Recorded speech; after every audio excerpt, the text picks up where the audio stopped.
तुम लोगों को अभाज्य गुणनखंड विधि से HCF एलसीएम निकालने के लिए बताया गया है और HCF एलसीएम पर एक छोटा सा सवाल रह जाता है, उसको जानना जरूरी है।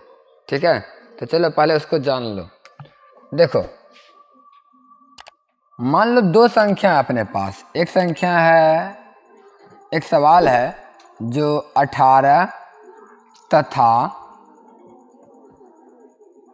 24, 18 तथा 24 का हमें HCF और एलसीएम निकालना है। ठीक है, तो क्या कर सकते हैं, दो तरीके हैं निकालने के। एक भाग विधि द्वारा एलसीएम निकाल सकते हैं, ऐसे 18 24 एलसीएम हुआ ये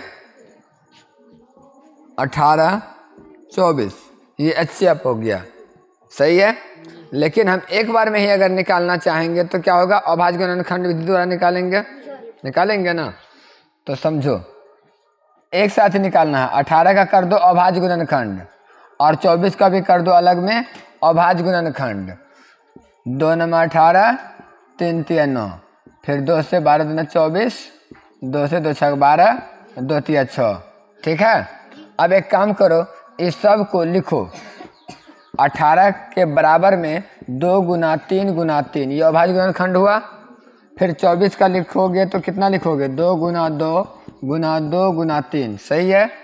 क्या सिखाया गया था कि HCF अगर बनाना है तो HCF बनाने के लिए क्या करना है, मिलाना है, जो मिलेगा वही तो लिखना है ना। तो HCF है अपना 18 और 24 के लिए। तो इसमें से देखो कौन कौन मिल रहा है, 2 मिल रहा है, ये 2 मिल गया, गुना एगो ये 3 मिल गया। ठीक है, 3 भी लिख लिए। तो अपना उत्तर 6 ही रहा। जो मिलेगा वही तो लिखना है, हो गया, बात खत्म। जो नहीं मिलता वो एलसीएम में चलेगा। तो एलसीएम इसी जगह से बना लेते हैं। 18 और 24 का एलसीएम निकालना है तो क्या करेंगे, जो मिल रहा है वो तो लिखना ही है। ये दोनों मिल रहा था, लिख लिए। अब जो नहीं मिल रहा है वो भी लिखो, जैसे कि 3, एगो ये 3 है ना, गुना फिर ये 2 और 2 लिख लिए। अब सबको गुना करो, 2 3 6, 6 3 18, 18 दूनी 36, 36 दूनी 72। ठीक है, तो इस प्रकार से अपना एलसीएम प्राप्त हो गया। अब देखो किन किन संख्या का निकाले हैं, यही सिखा रहे थे। एक फॉर्मूला होता है नू, A गुना B, इसको कहते हैं जांच। A गुना B बराबर HCF गुना LCM। देख लिया, तो ये फॉर्मूला है, क्या करने का फॉर्मूला है और ये क्या कहता है। A गुना B का मतलब हुआ A पहली संख्या गुना B दूसरी संख्या। हिंदी में भी लिखते तो ऐसे लिखते, पहली संख्या गुना दूसरी संख्या बराबर मौस यानी महत्तम समापवर्तक गुना लघुत्तम समापवर्तक। ठीक है, समझ में आ गया ना। तो ये है जांच करने का सूत्र। ये कह रहा है दोनों कि जो संख्या का आप HCF एलसीएम निकालते हैं, वो दोनों संख्या को यदि आपस में गुना कर दिया जाए, तो लघुत्तम महत्तम को भी आपस में गुना कर दिया जाए तो दोनों बराबर होगा। अर्थात हम दो संख्या मेरे पास था, बात को बढ़िया से समझना, दो संख्या मेरे पास है ना, इन दोनों संख्या का हमने HCF भी निकाला, एलसीएम भी निकाला। तो अब यदि हम इन दोनों संख्या को आपस में गुना करें और HCF एलसीएम को आपस में गुना करें तो दोनों बात बराबर होगा। और अगर ना हुआ बराबर तो मेरा हिसाब गलत होगा, और अगर बराबर हो गया तो हिसाब सही होगा। ठीक है, तो ये जांच का फॉर्मूला नहीं हो गया। लेकिन इससे सिर्फ जांचे तो नहीं कर सकते हैं, इससे और भी बहुत कुछ कर सकते हैं। क्या क्या कर सकते हैं वो समझाते हैं। देखो, जैसे कि अब यहाँ पर हम क्या करने वाले हैं, जांच। तो यहाँ पर लिख लेते हैं भैया, हम जांच करेंगे। जांच बराबर फॉर्मूला क्या आएगा, A गुना B बराबर HCF गुना LCM। हो गया। अब यहाँ पर लिखो A कितना है अपना 18, तो यहाँ पर 18 लिख दो, गुना B कितना 24 बराबर HCF निकला 6 गुना LCM निकला 72। अब इसको और इसको दोनों को दोनों बगल ही रहने दो और गुना करो। कितना होता है? करो 18 से 24 में गुना, तो 18 चौके बात एक एक संख्या से क्या करेगा, इकट्ठे कर दो ना। 18 चौक कितना होता है? हासिल 7। 18 दूना 36, 36 7 कितना हो जाएगा? तो 432 हो जाता है इस हिसाब से। और इसको करेंगे तो 6 दूना 12 का 2 हासिल 1 और 6 सत्ते 42 1 43, तो ये भी 432। तो दोनों बगल कितना हो गया? 432 हो गया। तो अतः ये दोनों बात बराबर है, मतलब मेरा ये हिसाब सही बनाया हुआ नहीं, ये उत्तर दोनों सही है नहीं, ये भी आंसर और ये भी आंसर सही है। समझ में आ गया? क्लियर? अब देखो, ये फॉर्मूला बहुत ज़्यादा इम्पॉर्टेंट है, क्योंकि इस फॉर्मूला से सिर्फ इक्के गो से इसी ठो से जांच नहीं करना है।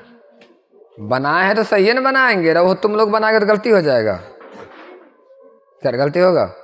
नहीं होगा, तब हो ही नहीं सकता है गलती।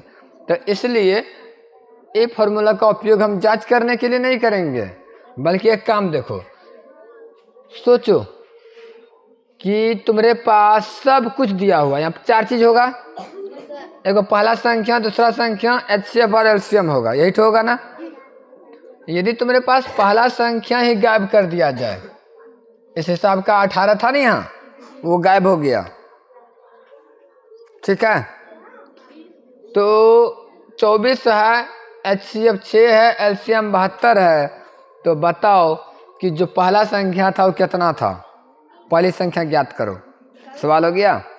तो यही फॉर्मूला पर बैठा दो, यानी क्या गायब कर दिया? ए के जगह को खाली छोड़ देना, गुना बी बराबर, बी का मतलब कितना? बी का मतलब यहाँ पे कितना लिखेगा? 24 बराबर एचसीएफ 6 और एलसीएम 72, ये दोनों को लिख दिया। ये जो 6 होगा, मतलब यहाँ पर 24 लिखे ना बी को, बराबर एचसीएफ 6 हो गया और गुना एलसीएम 72, और ये ए गुना, है ना ऐसा। तो अब ये ए को रहने दो, बराबर 6 गुना 72 कर देते हैं, बटे 24 इधर आ जाएगा। 24 एकम 24, 24 से 72 कितना बार में लगेगा? 3 बार में। तो 3 बार में कट गया और 6 गुना 3 होगा यहाँ। तो ए बराबर 6 18, ए का मान निकल गया ना, कितना था? 18 था। समझ में आया या नहीं? तो एक हिसाब और देखो, ऐसा हिसाब हो सकता है, यदि ये अगला हिसाब बता रहे हैं, यदि एच सी एफ ब्रैकेट में ले लेगा 18 और 24 बराबर 6 है, तो एलसीएम ज्ञात करें। देखा, अब ये सवाल हो गया। एचसीएफ दिया हुआ 18 24 का एचसीएफ कितना है? 6। तो एलसीएम ज्ञात करना है, कैसे होगा? देखो, इसका मतलब ये तुम्हारा ए है और ये बी है, ये एचसीएफ है। तो बैठा ए देल है, बी देल है, एचसीएफ दिया हुआ है, एलसीएम निकालना है, एलसीएम को खाली छोड़ देना, ये उठ के इधर आएगा, कट जाएगा और प्राप्त हो जाएगा। तुमको ना अभाज्य गुणनखंड करना पड़ेगा ना बनाना पड़ेगा। समझ में आया? और सबसे बेहतर कि इस सूत्र का उपयोग तुम ऐसे कर सकते हो, इस सूत्र को ही बदल लो, काहे के लिए बार बार टेंशन लोगे, ऐसे कर लो। अगला फॉर्मूला तुमको क्या निकालना है यहाँ पर? एलसीएम, या फिर जैसे हमको अभी तुरंत कुछ देर पहले ए निकाल के दिखाए थे ना, तो ए बराबर पर्सनल फॉर्मूला बना लो, एच सी एफ गुना एल सी एम हो गया। अब देखो, ये बी जो है गुना में है ना, अरे जब तुम सूत्र पर बैठाया था, जब इस फॉर्मूला पर इसका मान बैठाया था, 18 नहीं था तो 18 को ए की जगह पर नहीं लिखा तुम, लेकिन बी के जगह पर तो तुम 24 को लिखा था। अब बाद में ये 24 उठ के उधर गया था ना, 24 था तो 24 उठ के उधर गया था। अभी 24 नहीं है, अभी बी है, तो बी को ही उधर भेज दो, भेजो, कितना हो जाएगा यहाँ? बटा बी लगेगा ना। ये फॉर्मूला हो गया ए बराबर ए बराबर HCF into LCM by B. समझा कि नहीं? ये सूत्र बन गया। ये सब सूत्र होता है कि ए अगर निकालना है, पहली संख्या ज्ञात करना है, तो ये सूत्र लगा दो। अब सोचो इसी में अगर ए ही दिया हुआ रहता, 18 ही दिया हुआ रहता और 24 ही गायब कर देता, तो मतलब कि यार बी गायब कर दिया, बी गायब हो गया, तो बी को निकालना है ना। तो बी बराबर फॉर्मूला लिखो, बी बराबर, तो बी बराबर इधर तो इतना ही रहता, HCF ई दिया हुआ होना चाहिए था इसको, बट ए दिया हुआ है ना, बी नहीं दिया, तो ए को अब की बार उधर भेजते ए का मान को, तो ए को ही भेज दो, अपने पास ए है तो ए को भेज दो। तो बी का सूत्र क्या लग गया? HCF गुना LCM बटा ए। अब चलो छोड़ो, मान लो कि सर ए भी है और बी भी है, HCF भी है, लेकिन LCM थोड़ी देर के लिए मान लीजिए कि LCM गायब कर दिया और बोला बताओ LCM कितना होगा। तो कई तरीके हैं ना सर, 18-24 दिया हुआ तो LCM बना ही देंगे तुरंत, है ना। लेकिन सबसे आसान तरीका होगा कि दोनों संख्या दिया हुआ हो और HCF दिया हुआ हो तो भागा दे दो, सूत्र पर बना लो।